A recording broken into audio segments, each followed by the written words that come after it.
So, guys, interesting to note that right at the back we've got the Impalas, and then we've got a Nyala bull right in front of them there. And the ones that just cross closer to the vehicle are actually Nyala females.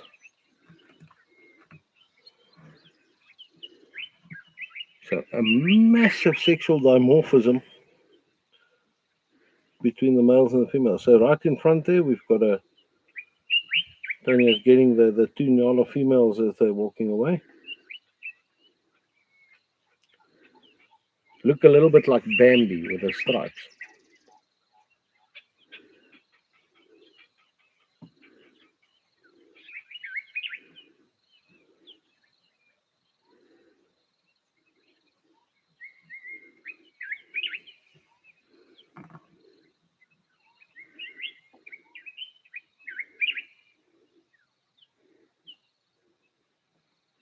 So good news, guys. I just as we were offline now for a, I also got the notification that all the connectors we need for to solve this irritating problem with the camera is has just been shipped. So we should have them in a day or two.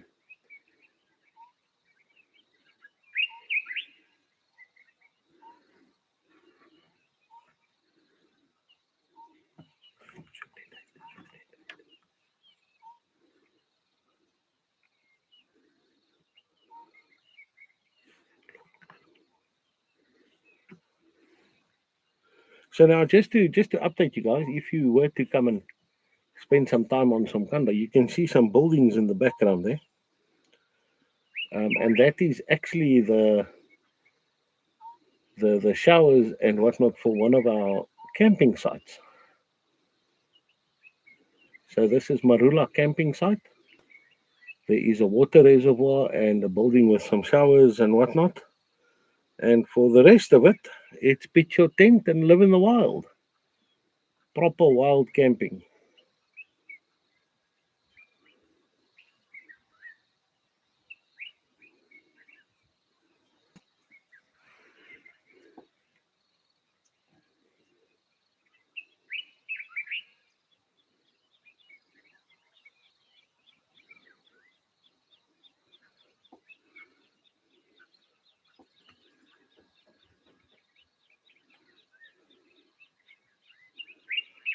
Ivy, we're looking forward to having you here, my friend.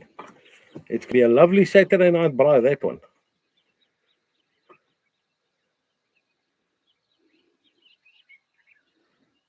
But we promised educational safari, so I want to spend some time and talk about the Impala a little bit. So Impala is often a very overlooked antelope. But the reality is they are what we call a buffer species. So if you were to take the Kruger Park, for example, approximately 200,000 impalas, and the reason why there's so many of them is because they're so successful at breeding. And as that, they are a major food source for predators.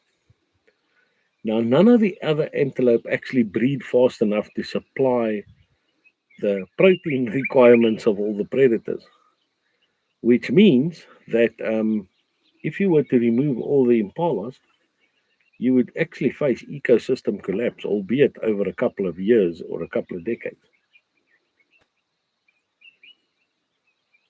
Now, what makes the impala so successful? So there's 5 things.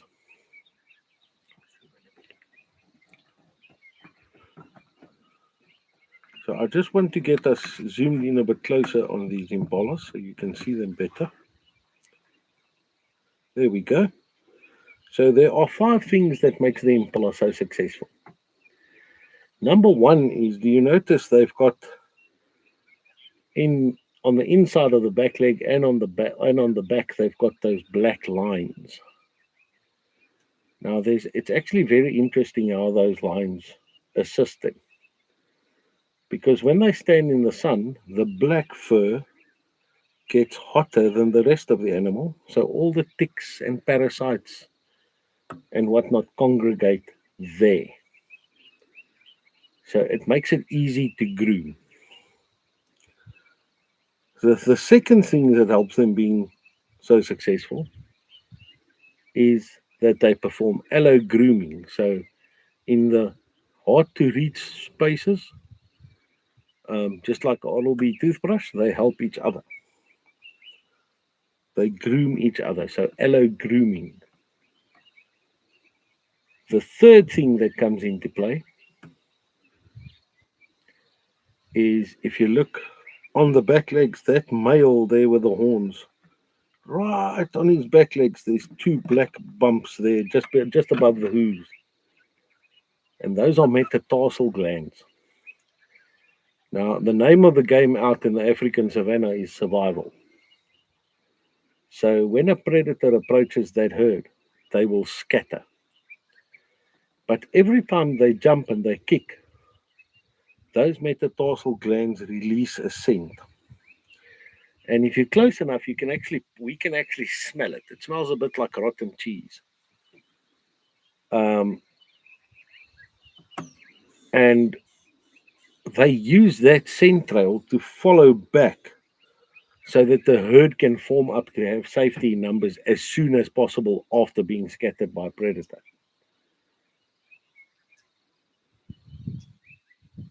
So that's four things.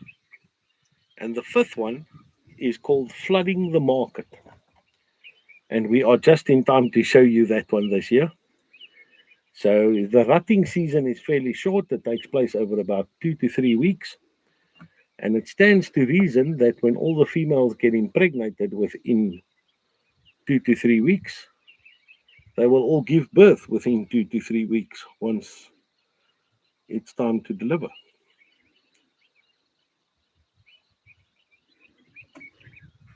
And at that rate, what they do is there are so many babies, it's literally a predator's buffet. But there are so many that it is impossible for the predators to pick off all the young ones, and thus ensuring the next generation.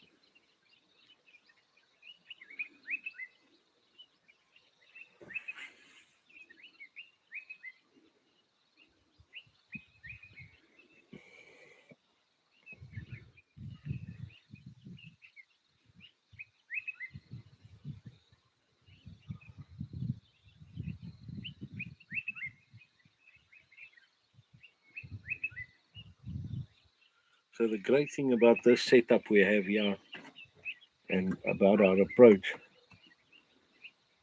is I'm just going to ask Tanya to zoom out quickly so you can see how far we are actually from those impalas.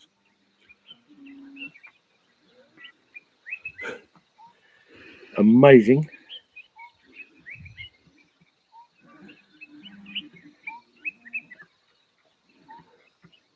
And that is the plan. And that is the plan with this live safari setup. We don't want to be in the animals' faces. By sitting over here, you can see those animals are 100% relaxed.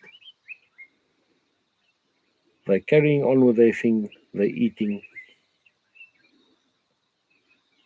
Oh, and just to add on to that, there is another advantage that impalas have, and we can see that playing out in front of us now,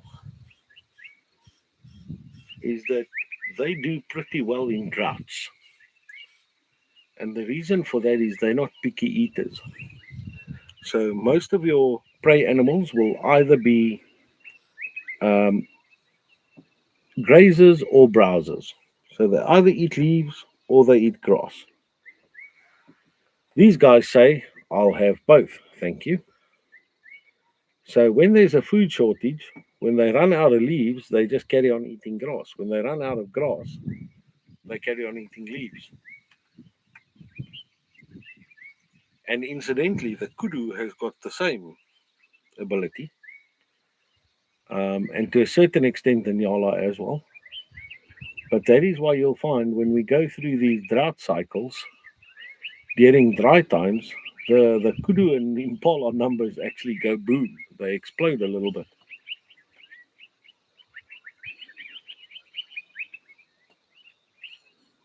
compared to the other prey species.